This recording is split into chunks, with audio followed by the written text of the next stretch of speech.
भगवान श्री कृष्ण ने बताए हैं तनाव मुक्त का उपाय। आइए जानें क्या है वो बात। अधिक सोचना कभी कभी हमारे स्वास्थ्य के लिए अच्छा नहीं होता। सोच दो तरीके की होती है, एक तो पॉजिटिव थिंकिंग और दूसरी निगेटिव थिंकिंग।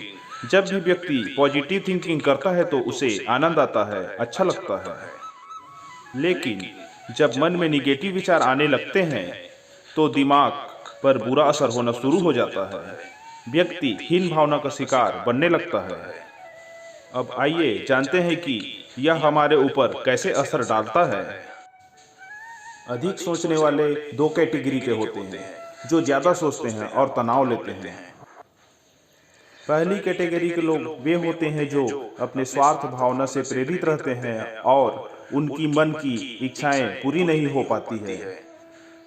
दूसरी कैटेगरी के वह लोग होते हैं जो दिल से तो बहुत अच्छे होते हैं लेकिन बदलाव नहीं कर पाते, क्योंकि उनके पास ज्ञान नहीं होता, इसलिए वह हमेशा सोचते रहते हैं और तनाव लेते रहते हैं।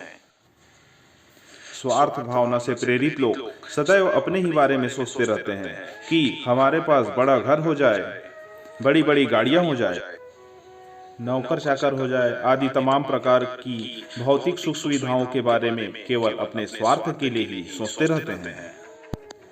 ध्यान उनका दूसरी ओर कदापि नहीं जाता। न तो एक दूसरे की मदद करना चाहते हैं और न किसी प्रकार का सहयोग। ऐसे व्यक्ति सदैव अपने बारे में सोच सोच कर परेशान रहते हैं और तनाव लेते हैं। और अज्ञानी व्यक्ति जो दिल से तो चाहते हैं कि वह अच्छा सोचे, लेकिन अज्ञान के कारण तरह तरह के विचार उनके मन में उत्पन्न होते रहते हैं और इस तरीके से वह परेशान रहते हैं। अब इन दोनों तरह के लोगों को अत्यधिक सोचना और तनाव को कम करने का उपाय भगवान श्री कृष्ण ने श्रीमद् भागवत गीता में बताया है।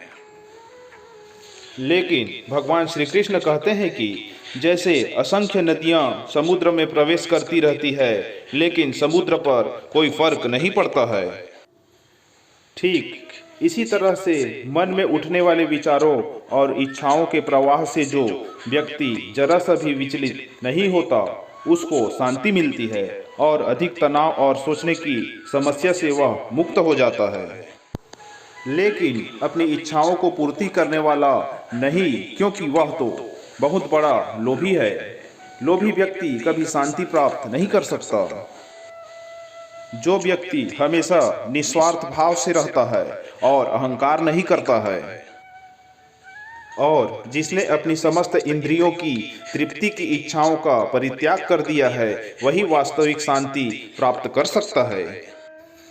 इसके अतिरिक्त भी यदि व्यक्ति शांति प्राप्त करना चाहता है तो वह योग्य गुरु की देखरेख में, लेकिन गुरु भी ऐसा होना चाहिए जो खुद समस्त चिंताओं से परेशानियों से मुक्त हो, क्योंकि गुरु के पास ज्ञान तो होता है, उसकी कृपा मात्र से व्यक्ति का समस्त प्रकार का संशय मिट जाता है और उसके मन में उठने वाली उठापटक शांत हो जाती है।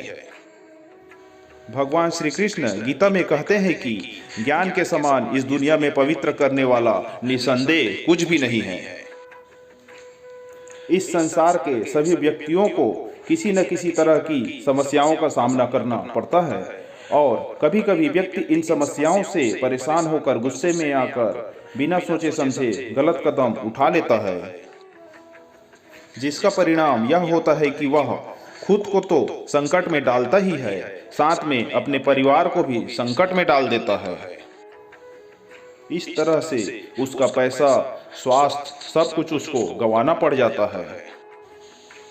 जीवन में कोई भी कदम उठाया जाए तो हमेशा सोच समझ के उठाया जाए और मन में विचार करने के बाद उठाया जाए, क्योंकि एक बार की गलती पूरे जीवन दुख देती है और यही गलतियां जीवन में बार बार सोचने पर मजबूर कर देती है और तनाव पैदा करती है। बिना ज्ञान के जीवन में अंधकार ही अंधकार है। जीवन की समस्त समस्याओं का उपाय और निदान केवल ज्ञान के द्वारा ही संभव है। इसलिए अगर तनाव और अत्यधिक दुख और क्रोध जैसी समस्याओं से छुटकारा पाना चाहते हैं तो एक ही उपाय है, वह है ज्ञान। केवल ज्ञान के द्वारा ही जीवन की समस्त समस्याओं का समाधान मिल जाता है। अब प्रश्न यह उठता है कि जब ज्ञान हमारे लिए इतना उपयोगी है तो हम ज्ञान को प्राप्त कहाँ करें? ज्ञान की प्राप्ति का मार्ग सद्ग्रंथों के अध्ययन से, सत्संग से, सद्गुरु से प्राप्त किया जा सकता है। ज्ञान हमारे जीवन में भरे हुए अंधकार को दूर करता है और जीवन को प्रकाशित कर देता है। यदि रोग का सही उपचार न हो तो रोग रोगी को बार बार परेशान करता है। अत्यधिक तनाव लेना और अधिक सोचने की आदत को खत्म करने के लिए एक ही उपचार है, वह है ज्ञान। आज का वीडियो यहीं समाप्त होता है दोस्तों। मिलते हैं नेक्स्ट वीडियो में। तब तक के लिए अपना ख्याल रखें, स्वस्थ रहें, मस्त रहें। राधे राधे, जय श्री कृष्ण।